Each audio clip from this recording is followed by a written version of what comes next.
ఒకసారి లక్ష్మీదేవి ఒక వ్యాపారి కలలో కనిపించి, నాయన, ఇంతకాలము నువ్వు చేసుకున్నటువంటి పుణ్యరాశి వల్ల నీ చెంత ఉన్నాను. ఇప్పుడు నేను నీ కుటుంబాన్ని విడిచి వెళ్ళిపోతున్నాను. నీకు ఏం కావాలో వరం కోరుకో అని చెప్పి ఆమె వ్యాపారిని అడుగుతుంది. అప్పుడు ఆ వ్యాపారి, నేను మా కుటుంబ సభ్యులందరితో కలిసి చర్చించి అప్పుడు కోరుకుంటాను అని చెప్పారు.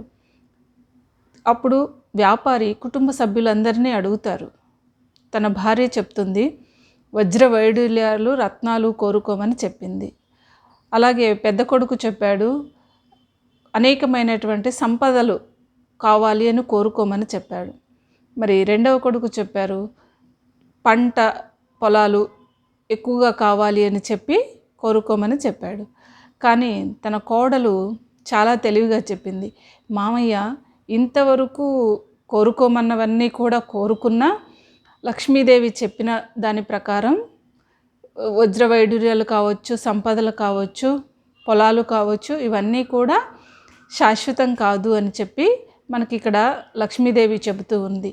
కనుక కుటుంబంలో మనమందరము కలిసిమెలిసి ఉండాలి అంటే ప్రేమాభిమానాలు అనేటువంటివి చాలా అవసరము, ధైర్యం అనేటువంటిది చాలా అవసరం. కాబట్టి మన కుటుంబంలో ఎప్పుడూ ఎల్లవేళలా ఒకరి పట్ల ఒకరం పరస్పరం ప్రేమాభిమానాలతో ఉండే విధంగా వరాన్ని ప్రసాదించమని అమ్మవారిని కోరుకోండి అని చెప్పి కోడలు చెప్పింది.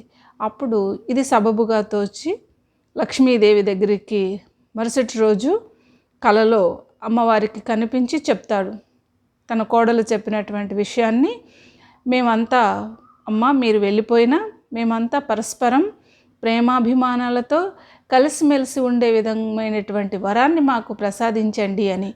అప్పుడు లక్ష్మీదేవి ఆ వరాన్ని ఇస్తూ, ఎక్కడైతే ఏ కుటుంబంలో అయితే పరస్పర ప్రేమాభిమానాలతో ఉంటారో ఆ చోట నేను శాశ్వతంగా ఉంటాను అని చెప్పి లక్ష్మీదేవి వరం ఇస్తూ ఆ కుటుంబాల్లోనే శాశ్వతంగా నిలబడిపోయింది. కనుక ఎక్కడ ప్రేమాభిమానాలు ఉంటాయో అక్కడ లక్ష్మీదేవి ఉంటుంది. ఏ కుటుంబంలో అయితే పరస్పరం సహకరించుకుంటూ పనులు చేసుకుంటారో ఆ కుటుంబంలో లక్ష్మీదేవి నిలబడుతుంది. ఏ కుటుంబంలో అయితే